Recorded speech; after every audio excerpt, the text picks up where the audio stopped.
qué vamos a hablar hoy?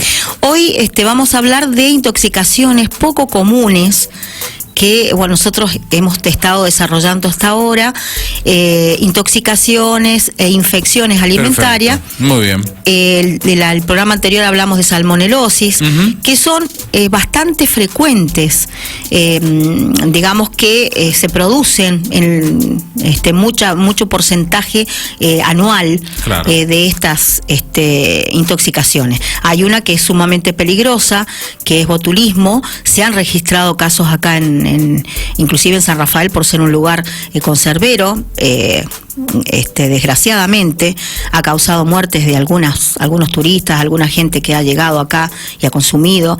Por eso que a veces es bueno tener estas conversaciones, digamos, reflexiones y tomas de conciencia, claro, para que no se cometan errores, que hay conservas que no se pueden llegar a hacer en la casa.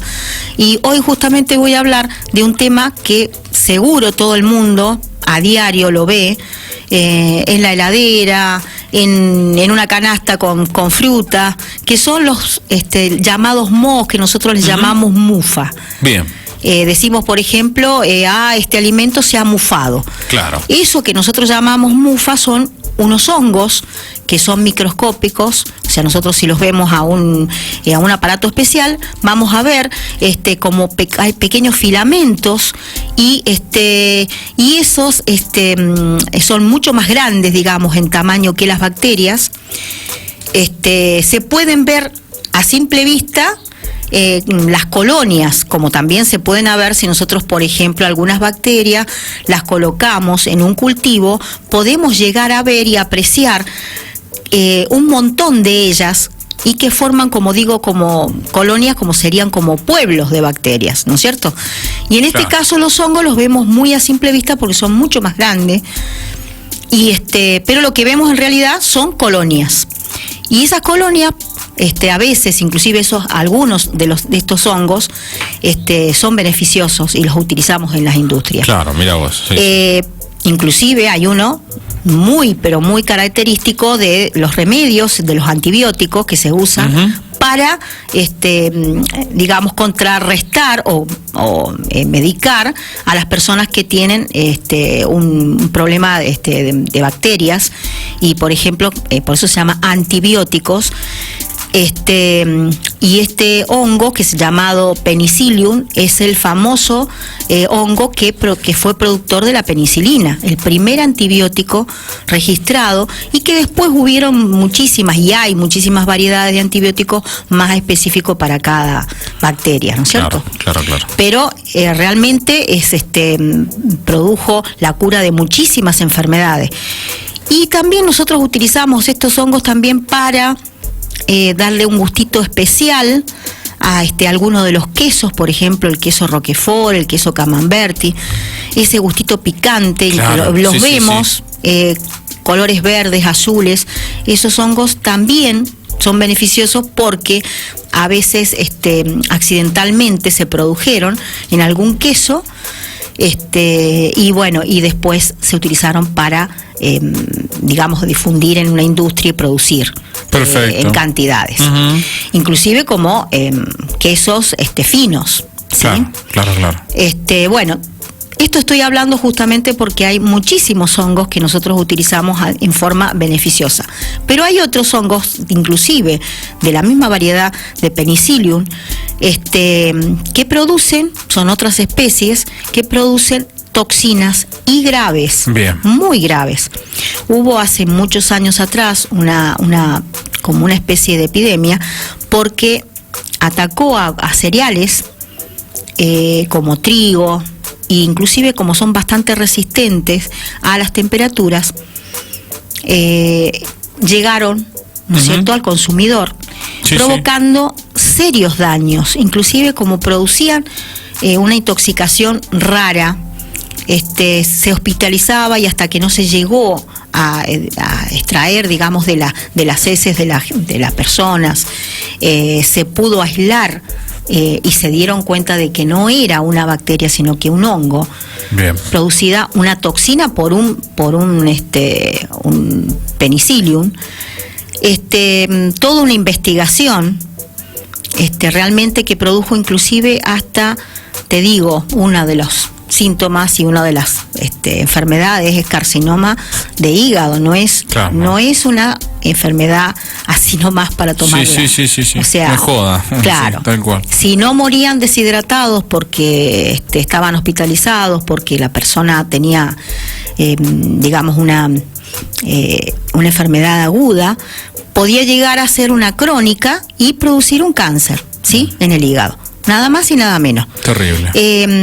Por supuesto, esto se lo dejo a que los médicos, ¿no es cierto?, hablen de este tipo de enfermedad que es tan poco común.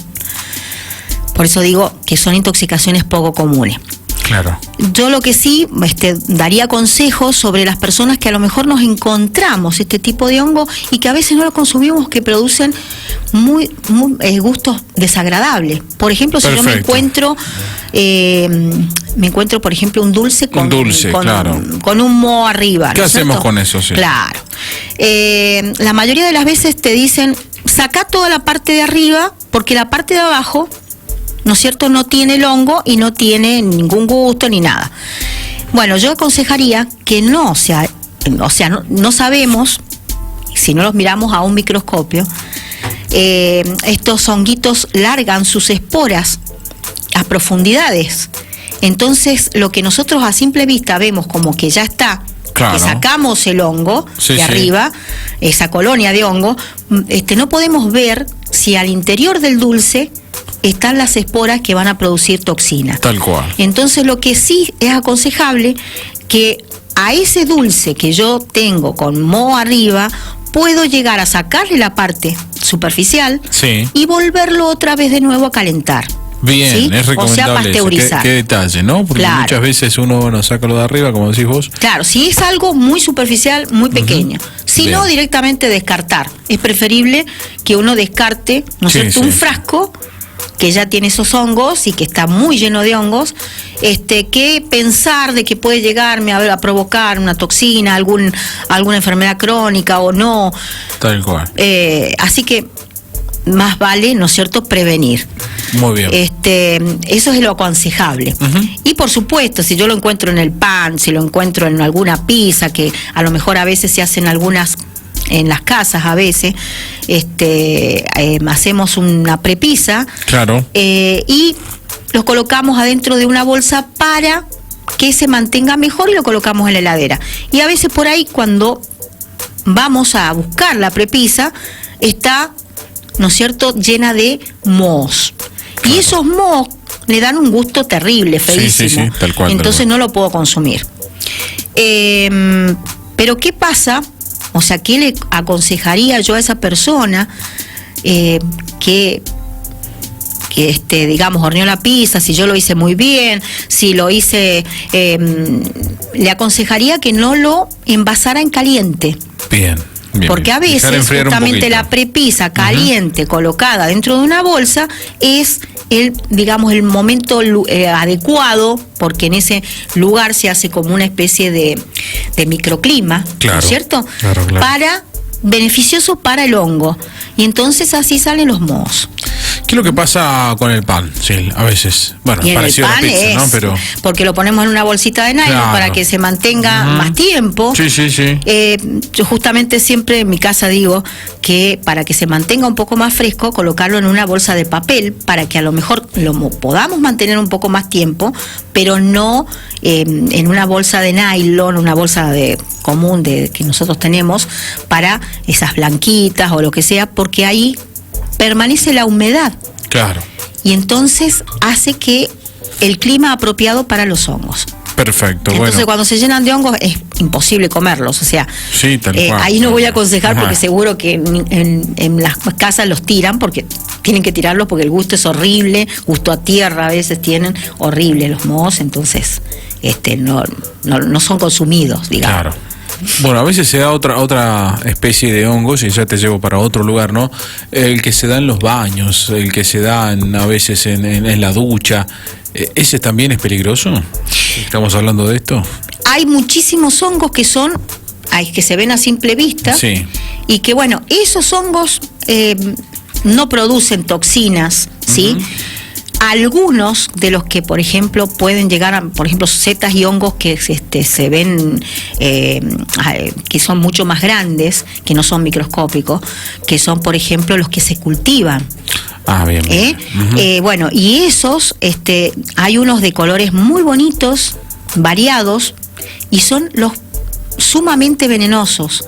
Seguro que alguien habrá visto alguna película por allí que hacen una comida o para envenenar a alguien, o que por accidente consumían una determinada cantidad de hongos en las comidas, que son muy ricos, los iban a cosechar, y son los que son de color amarillento, color grisáceos. Claro. Pero por eso hay que saber realmente qué hongo y qué especie voy a cocinar. Bien. Porque, ya digo, hay otros hongos mezclados a veces, inclusive, que están justamente con los que no producen esas toxinas, y que son toxinas sumamente peligrosas. Allí sí, o sea, digamos, la intoxicación va a ser brusca, rápida, y a veces no se puede llegar a hospitalizar, porque la persona puede llegar a morir antes de llegar al hospital. Claro, son tremendo. Muy bravas esas micotoxinas, ¿sí? Bueno, muy bien. La verdad que es un tema para seguir tratándolo, para seguir dialogando, Sil. Está muy completa la información. No sé si quieres hacer un resumen de todo esto para cerrar la charla de hoy. Encantado de escucharte. Claro, son intoxicaciones, como digo, poco comunes, porque no todos los días nosotros estamos cosechando hongos. Por ahí, digo, me encuentro en el dulce, alguna que otra vez me voy a encontrar un mousse, ¿no es cierto?, de dulces que yo he hecho caseros en la casa. Claro. O los mismos dulces que compré y que a lo mejor tengo que, una vez abierto, guardarlos en la heladera. No hace falta guardarlos, ¿no es cierto?, muy arriba de la heladera, sino debajo, ¿no es cierto?, por colocar ya los dulces que yo he abierto. Entonces me van a durar un poquito más.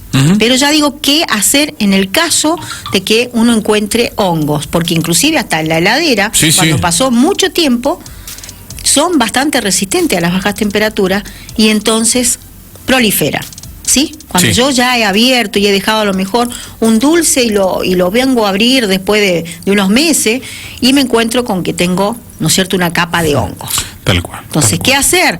Saco la parte, si es muy poco, y lo vuelvo a cocinar, ¿sí? Si yo lo quiero consumir porque es rico, porque qué sé yo, porque lo hizo la abuela, etcétera, ¿sí? Si no, descartarlo. Si es demasiada la cantidad, mejor prevenir y tirar el frasco, todo el contenido del frasco, por supuesto, para no tener estas... digamos, tengo después una intoxicación que bastante terrible. En el caso en este caso no sería como tan grave como lo que he hablado de las setas grandes, pero sí puede ser peligrosa en forma crónica. Entonces cada persona resiste a la enfermedad de diversas maneras. Entonces, en la forma aguda puedo tener una intoxicación que lo puedo tratar en el hospital y qué sé yo, pero si es forma crónica, a lo mejor puede llegar a producir a la larga un carcinoma, y no es algo, es para tenerlo bastante en cuenta. Claro. ¿Sí? Bueno, Sil, muchísimas gracias. Ha sido muy, pero muy clara, y bueno, es importante tener en cuenta todas estas cosas, ¿no? Todos los martes vamos aprendiendo, así que te agradecemos muchísimo por brindarnos este lugar y bueno, y seguir conociendo cuestiones que día a día nos encontramos con estos casos, y bueno, ir aprendiendo, ¿no? Y también, sobre todas las cosas, teniendo la prevención necesaria.